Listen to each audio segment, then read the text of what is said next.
Hey, what's up, guys?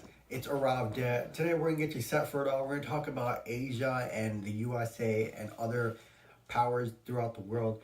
Today we're talking about what it means to be in a sort of situation where you're undermined by majority groups of people with power and wealth. So let's say you're from Asia and you have a lot of interest in becoming wealthy and successful. You're not going to be able to find it without competition, which is what the USA is always about. But recently, we can talk about how apparently that the Chinese competitive market has undermined other companies because of their outrageous and excelling products that are cheap and reliable or something like that. That is going to prevent them from creating a monopoly, which is pretty interesting because we know that a lot of these markets and these intellectual property competitions are overrun by European descent people. So you are probably going to be eliminated for everything and anything that you might come up with that might not benefit a sort of competitive or democratic sort of sense of view. So what that basically means is if you have any sort of ideologies that aren't so pro United States of America democratically, then you will be confiscated, I suppose, and you'll be destroyed. That is the worst part about it. I personally think about this when I do something. I usually have a lot of problems when I figure out that I can make some money, but people get together, they vote, they band together with each other, they have family members or someone in your family or your friend circle is just that piece of crap who just doesn't want you to become successful and want you to be the sufferance. And a lot of this has to do with religion. The USA has the implicative political agenda to have every single sort of religion and political view available to the public so that you can be a part of it. Now, if you are sort of a different political agenda, then you have to battle them and compete against them, and you have these different religions that are really trying to become successful themselves. So you have competition all around the place. Now, according to what you are as an Asian, you are a competing force because you simply are bilingual. You can communicate in different languages, which means you can get information through other people and other groups of people who don't necessarily share the same beliefs as your competitors, which is the United States market. Now, I'm saying this because the United States market is not so friendly. Now, the majority of the people in the United States have a lot of money. You can tell that by just looking up who has the most money in the United States of the world, United States of America in the world.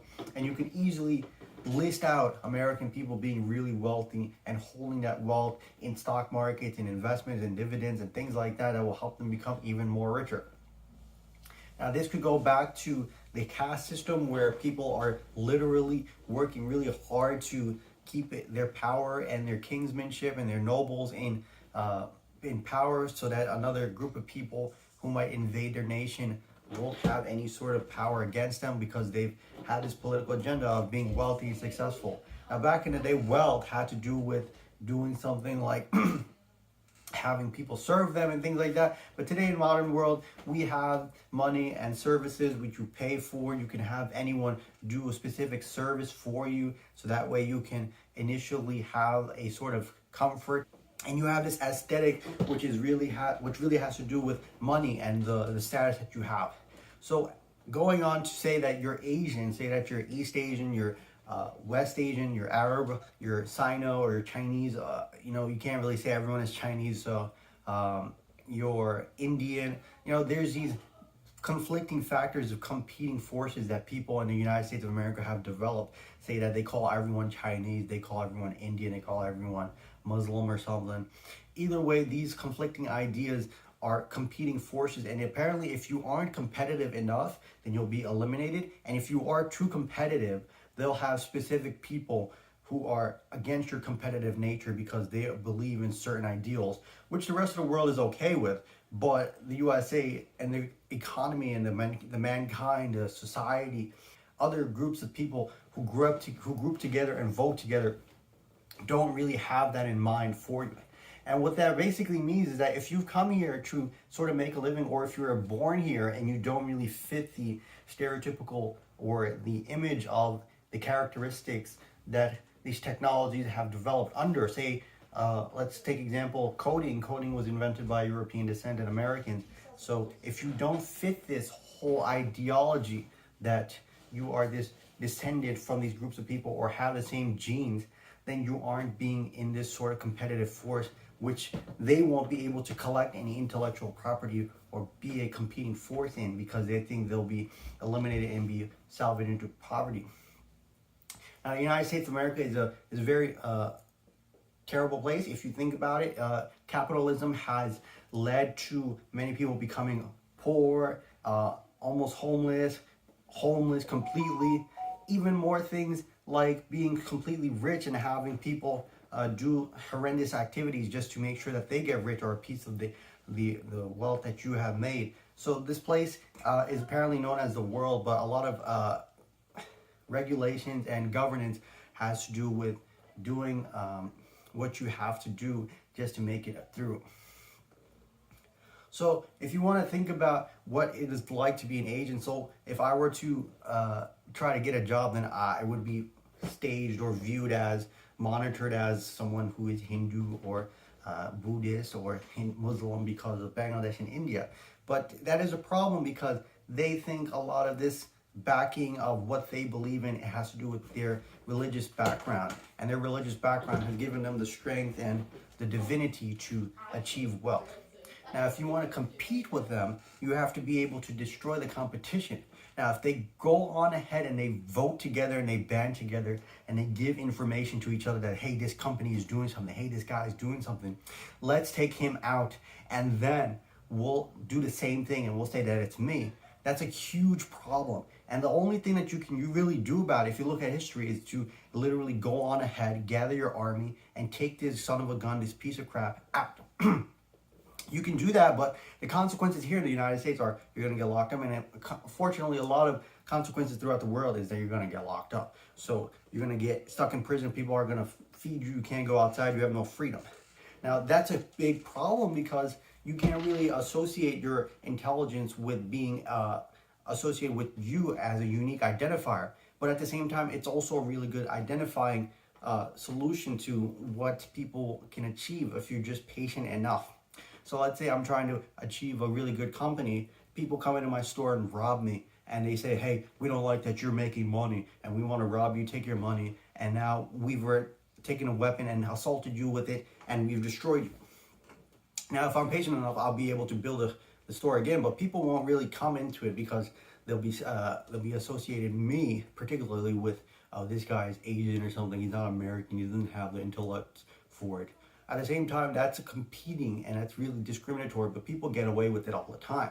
So if you're Asian and you're American, this whole battle is constantly going on, and people are relaying this whole ideology of not wanting to be anything other than American, to be a beneficial factor to society, humanity, mankind, and the economy. All at the same time, they just want to be able to be rich or something, and they want people to do something for them, but they aren't able to do anything because they keep complaining. They get people together and they try to make a change, but it just doesn't work out.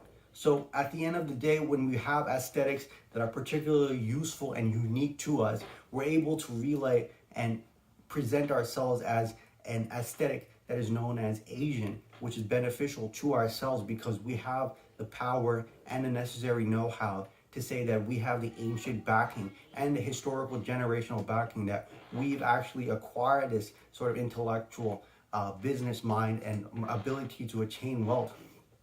When you're competing against Americans who are like, oh no, you guys got it there from Americans. Those guys, all of them have been raised by someone. The whole belief in the United States of America is you can raise your kids however you want. These kids have been raised however they want, and then you have to deal with the government doing regulations throughout the world. The United States has military all around the world, and they're poking their noses around. If you have any sort of ideology with communism, they'll come and invade your country like we saw in Vietnam, but Vietnam won or something. And it is ridiculous. So you can't really be a competing force, but you have to be a competing force. And this is this whole oxymoron, like clause-like whole demeanor that the United States has when it comes to making money.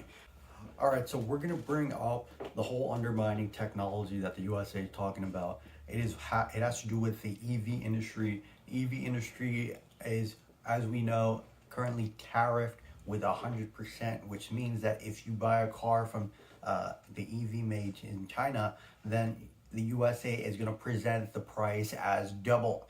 So 100% of the price that it is being sold for. Now these cars are going for $10,000. I'm not gonna say that they have the hundreds of years of working on a car when the car industry was just working for the 1920s. Either way, I'm over exaggerating. They've only just begun to make cars. BYDs, Xiaomi, these car companies are pretty it's just rudimentary. You just study it. It's a studious car companies, and these car companies are making them, and it's not that bad. I mean, people are buying them. They're really like that in their nations, but it is available to the world, which is a competing force. The prices are too low, which is probably why they're complaining about it. But I think a car is just a car. You would be able to utilize it to get around anywhere that you need to go. That's the whole point of it. If you think about history, it was so difficult just to even produce crops without these modern technologies and modern machinery. So people are like this whole minded idea that if you have something that is beneficial, why don't you have it available to the public for something that is affordable and cheap? But people are struggling around the world to do this. Now, I'm not too sure how money works and the economy works in different countries where the USA is in power, because I've lived in the USA my whole life. If I become somewhat successful, which you can help me do by subscribing and liking and commenting, then I would be able to discover what it's like to be in a different country and live there for a while and work in their economy and possibly buy a car. I do know that money is valued in the US dollar. People are using the US dollar. Currently, the world is de-dollarizing. A lot of parts of the world is de-dollarizing because of the tyranny that is supposed because of the lack of colonization that Europe has experienced. I can go into that about how the lack of tyranny in the European world and the Western New World is implicative of what is really going on with the dollar. And it's really interesting that we have to share these ideals and beliefs when they're just capitalizing off of it. They're selling to the rest of the world. These companies are taking these ideas of sharing and being equal to each other because of this whole animalistic behavior that we've discovered, that we're animals in the world and things like that. All that's Western science. I personally just remember the human being aspect. There's this whole other society that believes that if you believe monkeys and evolution was sort of what humans came from, then you're a behemoth, you're a fool, something like that. I've heard about that. I'm sharing this with you because I want to share it with you. But if you do believe that, then you would really see that the communication between humans is so unique that we've shared our suffering and our feelings, and we're like, hey, this took really long to build and really long to grow. I hope you don't fuck it up and destroy it and things like that, instead of being able to mass produce it. But mass production and wealth, being unable to purchase things and asking government assistance for the ability to survive and thrive in a normal setting or a modern setting is pretty ludicrous. You can't really go anywhere without having the coin terms or anything that is societal and impact to the nations that are experiencing modernization without referring back to Europe. So it's pretty dire, and it's not anything that has to do with you being successful, but it does have to do with hidden monopolies and hidden procedures that let you really understand what your problems are for a consumer. But these companies are mostly interested in money and wealth, when you can just buy something that has the similar effect of a product, like these cheap headphones who have weird bums or weird pads on them, and you can just get the same effect and same outcome of me receiving sound, or you buying a product like a car, or you going somewhere in a place like a scooter, or even eating food, which is just quality food or unquality food. It just fills you up and gives you energy, which is what you're going for. But there is a whole capitalistic democratic belief. There's also quality, which makes things useful and things unuseful. All of it doesn't really matter, but if you think about money in the whole long term, you'll see the service effect of how things like artificial intelligence is such a high quality thing that you don't have to really talk to anyone with. Now, if this video has helped you, please leave a like and a comment, and I'll read your comments and see what I can say about that in the next video. Thanks, and hopefully we got you set for it all.